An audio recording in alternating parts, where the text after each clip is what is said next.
Hello साथीहरु, स्वागत छ मेरो YouTube channel civil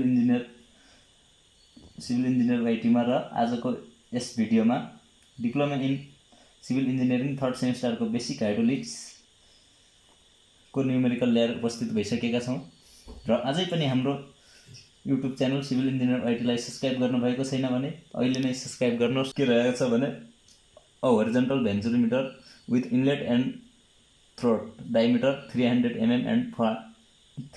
mm and 115 mm respectively is used to measure the flow of water. The reading of the differential manometer connecting to a inlet and throat is 200 mm. Mercury determine it and find the discharge of CD 0.98 दिएको छ जुन हामीलाई जुन numerical हाम्रो final exam को लागि diploma in third semester को लागि युजफुल हुनेछ। CTEVT मा सोधे न्यूमेरिकल हो। फिगर रहेछ यो भेन्चुरिमिटर को पाइप हो, यो थ्रोट भने यो उभाको कन्ट्र्याक्सन भएको छ। यो यहाँनेर थ्रोट सानो भयो, यो साइज पाइपको साइज सानो भयो थ्रोट। त्यसरी यो यहाँ भित्र पाइप भित्र लिक्विड बगिरहेछ, वाटर फ्लो भइरहेछ। त्यसरी यहाँबाट इनलेट भयो, यता आउटलेट भयो। यो भने मानोमिटर हो, यसमा मर्करी राखिएको छ।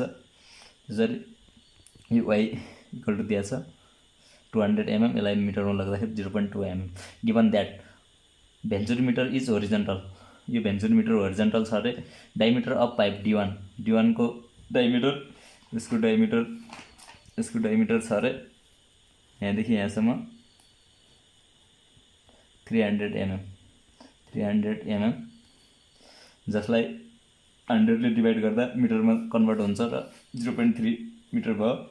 एरिया अफ पाइप A1 को लागि पाइ d स्क्वायर बाइ 4, पाइ को भ्यालु भने 3.14 इन्टु डायमिटर यो 0.3 को स्क्वायर डिवाइड बाइ 4 गर्दाखेरि 0.07065 मिटर स्क्वायर आयो।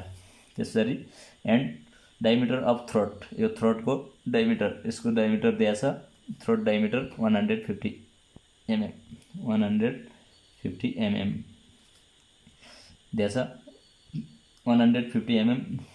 The diameter of throat and D2 equal to 150 mm, जसलाई 100 ले डिवाइड गर्दा 0.15 मिटर हुन्छ।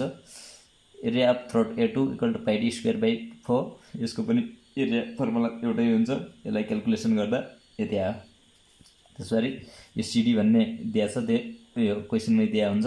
त्यसरी कन्भर्ट y इन्टु h। अब बाँकी हाम्रो यता छ h equal to y sm by sp minus 1, where sm specific gravity of mercury, sp specific gravity of liquid flow in pipe, यो पाइपमा फ्लो भए लिक्विड जुन छ त्यसको स्पेसिफिक ग्राभिटी। अब h इक्वल टु y भने हामीले यहाँ ल्याएको छौँ y इक्वल टु 200 mm, जसलाई 100 ले डिवाइड गर्दा 0.2 मिटरमा कन्भर्ट भएको छ, त्यो राख्यो y। त्यसरी एसएम भने स्पेसिफिक ग्राभिटी अफ मर्करीको स्पेसिफिक ग्राभिटी 13.6 हुन्छ, जुन यो सबैभन्दा हाइएस्ट हुन्छ। त्यसरी स्पेसिफिक एसपी भने specific gravity of fluid in pipe, जुन वाटरको स्पेसिफिक ग्राभिटी हुन्छ त्यो 1 हुन्छ, सबभन्दा कम हुन्छ, जुन स्पेसिफिक ग्राभिटी अफ लिक्विड भयो। त्यसरी h इक्वल टु यसको हाइट आयो भेन्चुरिमिटरको।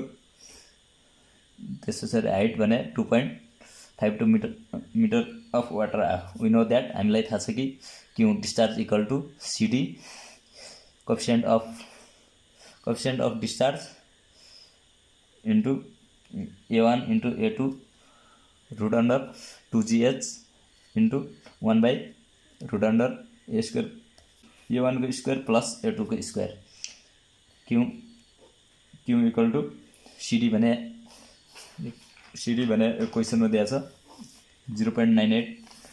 त्यसरी A1 भने हामीले यहाँ निकालिसकेका छौँ अलरेडी नै। त्यसरी A2 पनि यहाँ निकालिसकेका छौँ, A1 A2 इन्टु 2 भने 2 को 2 G को भ्यालु